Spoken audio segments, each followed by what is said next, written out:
Salut! Aujourd'hui, une chronique sur un roman, sur un classique de la littérature américaine. Je vous présente La cloche de détresse de Sylvia Plath. Restez et on en discute. Sylvia Plath est née en 1932 à Boston d'un père allemand et d'une mère américaine mais d'origine autrichienne. À une période, ça devait être vachement sympa. À 8 ans, elle publie son premier poème. Malheureusement, cette même année, elle perd son père, un drame qui la marquera toute sa vie et ses écrits. Durant son adolescence, elle décide de devenir autrice. En 1950, elle intègre le Smith College, la meilleure université américaine réservée aux femmes. Bah oui, on mélange pas les femmes et les hommes, on sait jamais. Elle y fait malheureusement sa première tentative de suicide. Elle est alors admise dans un hôpital psychiatrique, dont elle ressortira et obtiendra en 1955 son diplôme avec mention honorifique. Elle reviendra sur cet épisode de sa vie dans son unique roman, La cloche de détresse, dont on parlera plus tard.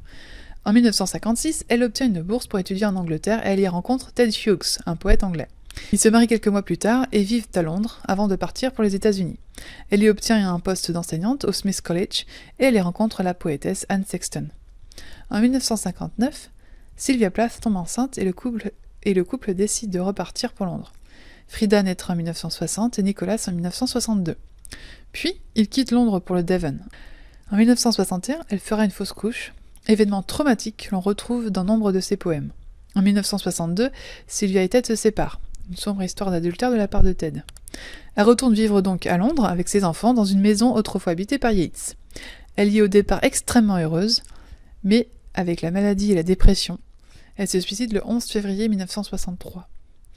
Nombre de ses écrits furent publiés posthumes par son ex-mari, donc Ted Hughes.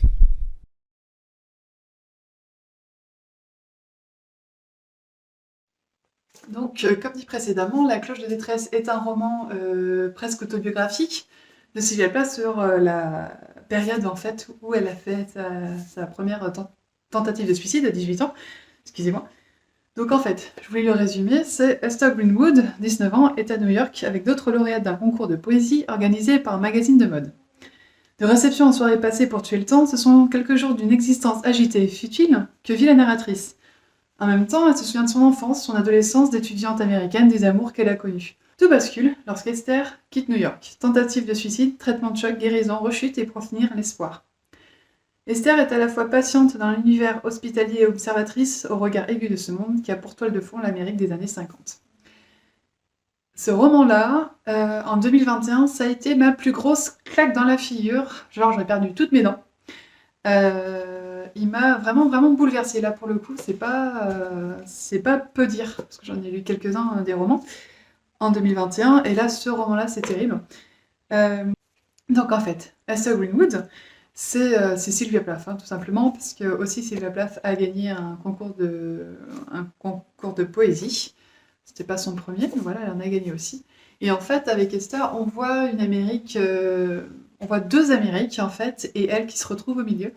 On voit l'Amérique dont on a dont on a l'image en fait des années 50, avec la jeune femme proprette qui est bonne à marier, qui tient la maison, enfin, Brie Van de Camp. Hein, voilà, l'image de Brie Van de Camp, ça marche bien pour les années 50. Et de l'autre, avec le personnage notamment de Doreen, une de ses amies dans le roman, on voit aussi l'Amérique qui s'alcoolise et qui cherche la place, qui ne la trouve pas, qui la trouve un petit peu par le sexe, par la débauche, par tout ça. Et Esther se retrouve au milieu, en fait, parce qu'elle, elle veut être autrice. Elle veut vraiment écrire, elle veut pas écrire des conseils beauté dans les magazines, elle veut pas être sténographe, elle veut être autrice, elle veut être écrivaine. Et on lui laisse pas forcément la possibilité quand elle va pas bien, elle va voir un psychologue ou un psychiatre qui ne l'écoute pas réellement et en fait elle se retrouve très vite asphyxiée par cette position qu'elle n'arrive pas à prendre, qu'elle n'arrive pas à avoir parce qu'elle veut juste écrire en fait. Elle veut juste écrire. Et d'autres veulent décider à sa place. Et franchement, c'est un roman qui est très très percutant parce que je crois qu'on s'est tous un peu retrouvés à cette place-là. On ne sait pas où aller, on nous force à faire des choses, on est sous asphyxie. Et la cloche de détresse, une cloche de verre qui enferme Esther, elle est tellement bien retranscrite dans le roman. On est asphyxié en même temps qu'elle, on a l'espoir en même temps qu'elle, on a le désespoir en même temps qu'elle, on s'ennuie en même temps qu'elle aussi. C'est vraiment, vraiment impressionnant. Et c'est vraiment une lecture que je recommande à 10 000%. C'est... ouais, pour moi, c'est vraiment le roman qu'on doit avoir lu au moins une fois dans sa vie. Pourtant, je suis pas du genre à dire vous devez lire ça. Ça, c'est si, en fait, il faut le faire. Et n'oublions pas que Sylvia Plath a écrit des poèmes, et si cela vous va, je vais vous en lire quelques-uns, parce que grâce à Digli et Je serai le feu, donc il y a un recueil de poésie de poétesse, qui est un mot qui existe, hein, il a juste été effacé au XVIIe siècle par l'Académie française. Donc les poétesses, Digli les a retrouvées, a fait des recherches sur elles, et elle les a compilées dans un recueil Je serai le feu, que je vous recommande aussi chaudement. Allons-y pour la lecture. Donc, ce recueil, Je serai le feu de Digli, dont je vous parlais, aux éditions La Ville Brûle. Et alors déjà, je vais au moins parler un tout petit peu de ça. L'édition est magnifique. C'est du voilà, un livre cartonné, moi je commence à dire en hardback, pardon. On a le petit marque-page. Et en plus, on a les illustrations de Maureen Wingrove, et c'est trop bien. Parce que voilà, c'est des illustrations ainsi. Voilà. Donc on a Emily Dickinson, Christina Rossetti, Rosemonde Gérard, j'aime beaucoup. Aussi, on a par exemple Vita Sackville-West. On a aussi Ingeborg Bachmann. Je rigole parce que Ingeborg, un truc avec. Anaïs Nin, forcément, parce que c'est Digli, donc il y a forcément Anaïs Nin quelque part. Il y a Maya Angelou, enfin voilà. C'est vraiment un recueil que je vous conseille d'avoir, même si moi j'ai du mal à la poésie, parce que c'est pas forcément ce que je lis habituellement. Mais de temps en temps, ça fait du bien, et puis c'est tellement bien fait. Donc allons-y pour quelques extraits. Donc, hop, Sylvia Plath. Et puis en même temps, je vous montre un petit peu l'illustration, qui est quand même très très belle. Voilà. Donc à chaque fois, en fait, il y a une petite biographie, le pourquoi elle l'a choisi, et quelques poèmes. Donc je commence. Le pendu. C'est pas forcément toujours la bonne humeur. Par la racine de mes cheveux, un dieu s'est emparé de moi. J'ai grésillé dans ses volutes bleues comme un prophète du désert. Comme une paupière de lézard, la nuit s'est fermée d'un bruit sec. Le monde n'est plus qu'un long jour blanc, dans une cavité sans ombre. Un ennui rapace a cloué ma vie à cet arbre. S'il était moi, il ferait ce que moi j'ai fait.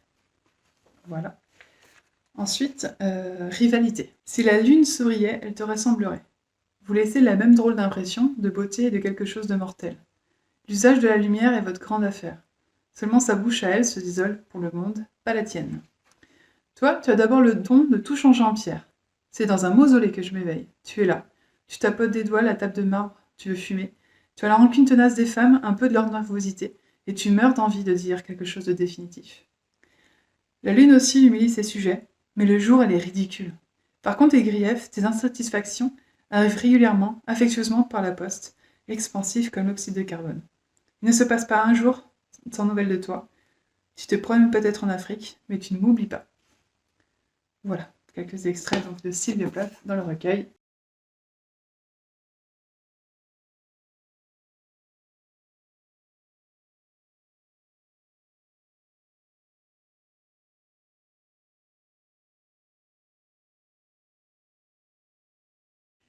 J'espère que cette vidéo vous a plu. Si c'est le cas, dites-le moi. Si c'est pas le cas, dites-le moi aussi, mais gentiment. Et puis je vous dis à bientôt pour de nouvelles lectures. Salut!